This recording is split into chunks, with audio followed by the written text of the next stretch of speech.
In the years leading up to the Second World War, no nation really knew for sure how to best implement their shiny new armoured vehicles. Armoured warfare as a concept was still in its infancy, and in most cases armoured doctrine was struggling to keep up with the huge technological advancements. While by no means perfect, it was the Germans who used their tanks most effectively in the early years of the war, and it would be the Germans that would spearhead the development of a new breed of armoured vehicle, the tank destroyer. This video will be part 1 of a 2-part series, both of which will focus on the German tank destroyers of the Second World War. This video is on the Panzerjägers and will focus on the lightly armoured but heavily armed open-top vehicles that paved the way for the much more heavily armoured, fully enclosed Jagdpanzers that became more popular in the late war. German combat experience in Poland and in the Spanish Civil War revealed that relying only on towed anti-tank weapons like the 37mm Pak-36 had some serious drawbacks. These towed weapons were not as mobile as the tanks they were supporting, and were very vulnerable to artillery, tank, and even small arms fire. The solution seemed obvious: try and give the humble anti-tank gun better mobility and better protection. And in 1940, this solution was realised, in the form of the Panzerjäger I. Despite the Polish campaign of 1939 being largely successful, the Germans did notice that the Pak-36, while performing well in Poland, probably wouldn't have enough penetration to take on the newest French and British designs. So, for their new Panzerjäger, or tank hunter, a bigger gun would be desirable. And luckily for them, they just captured a large stockpile of Czech 47mm guns. The 47mm would be mounted on the now obsolete Panzer I hull, with the Panzer II still considered useful as its own vehicle. For now. The Panzer I's turret, hull roof, and much of the rear superstructure was removed to make space for the much larger gun and its mounting. The gun itself got a new curved gun shield, and the wheels and trails were removed to fit it into the Panzer I's relatively small hull. To protect the crew, the Panzerjäger I had a 5-sided armoured shield, with this 14.5mm thick shield being bolted to the superstructure. Later production vehicles would actually have a 7-sided shield, extending farther around the sides of the tank, as you can see here. And that was sort of it. The Germans had used an obsolete hull and captured guns to create a very capable anti-tank platform in the year 1940. Pats on the back all around. The 3 crew members were given an MP40, 86 rounds of 47mm ammunition, and sent to invade France. And it performed very well. It could penetrate all Allied vehicles comfortably at normal combat ranges, aside from the significantly heavier Matilda II and B-1. In June 1941, the German army embarked on Operation Barbarossa, the invasion of the Soviet Union, and around 135 Panzerjäger I's participated. However, along with the vehicles that used the Panzer I chassis, there were many more vehicles mounting the same 47mm gun on captured Renault R35 hulls, with this much less catchy name. These vehicles were constructed in much the same way as the Panzerjäger I, but with an angled front plate and with the side plates extending a bit farther back. Both vehicles mounting the 47mm gun would see extensive combat in Barbarossa, and both would experience heavy losses. The armour protection just wasn't good enough. The extra weight caused mechanical issues. The commander/gunner would often get shot in the head trying to see anything because he didn't actually have any optics other than his gun sight and had to poke his head over the top. And in general, the crew was just overworked. But the Panzerjäger as a concept had proven effective and economical, and a new one was on the way: the Marder. The Marder, or Martin in English, was not one vehicle, but 3. Sort of. After being unpleasantly surprised at their inability to combat vehicles like the KV-1 and T-34, German command decided that a new Panzerjäger was needed. The Marder series would use the same design philosophy as the Panzerjäger I to mount either captured Soviet 76mm guns or the German 75mm Pak-40 on a few different chassis. The first of this series, the Marder I, mostly used captured Lorraine 37L artillery tractor hulls, seized during the invasion of France. Although some vehicles use other French chassis, like the Hotchkiss Ace-39 or the FCM-36.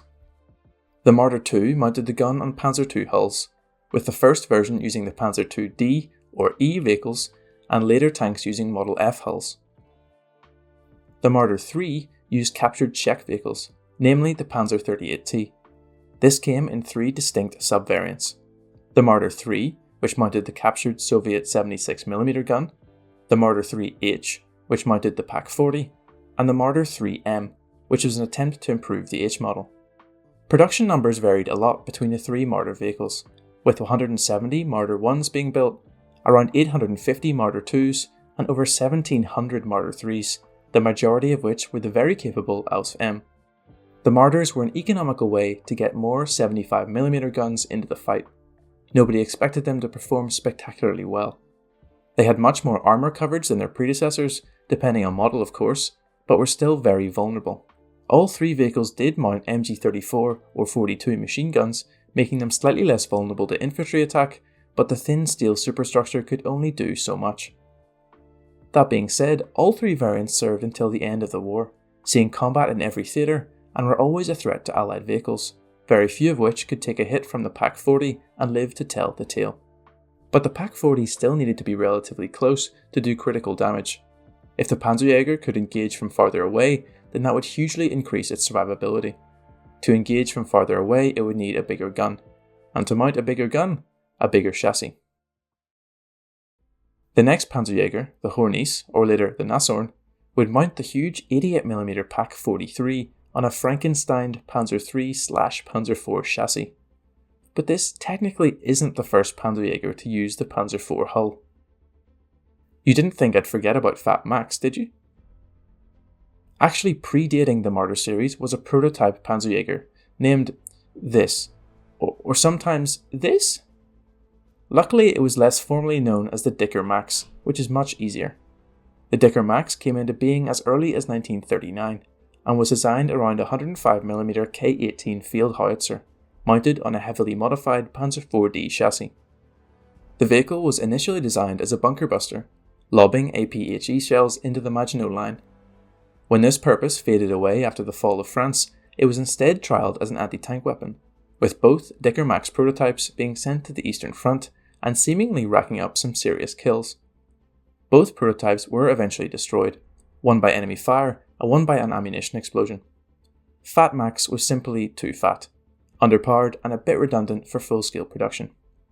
He did have an even fatter brother though, the Sturer Emil. The Germans had feared that the Dicker Max's 105mm gun may not be large enough to destroy the most stubborn fortifications, and so designed Stubborn Emil, who mounted a mammoth 128mm gun. That's quite big.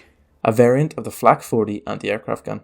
The gun was mated with a modified chassis of the failed VK-30-01 heavy tank, a vehicle that never made it into service, but was instrumental in the design of the Tiger I.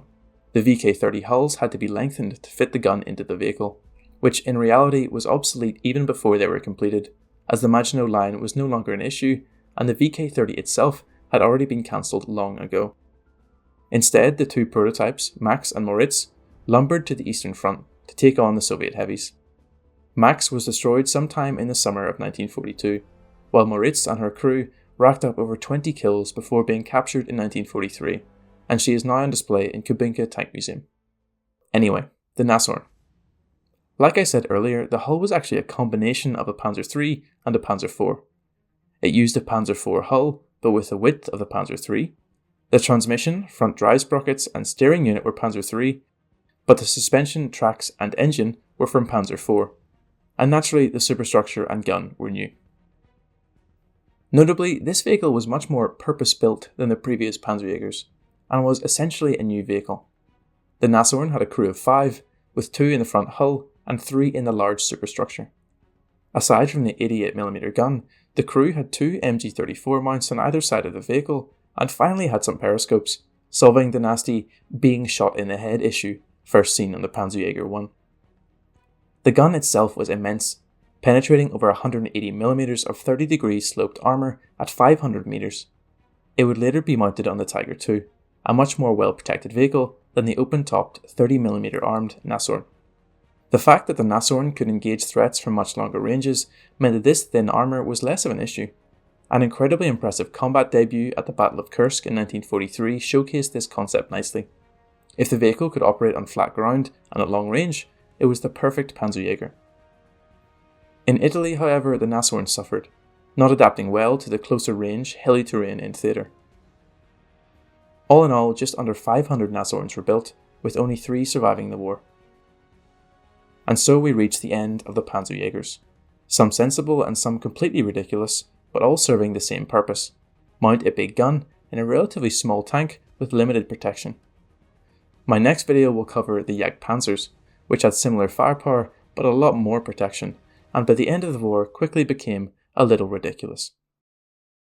Please do consider subscribing if you haven't already. It's the best way to keep my videos popping up in your feed, and even if I go completely mental and start making awful content, you can always unsubscribe whenever. I'd really appreciate it. And why not join the Discord and let me know what you thought of the first 5 vehicles, or even if you have any more general feedback, that would be great. Either way, I'll hopefully see you in the next one.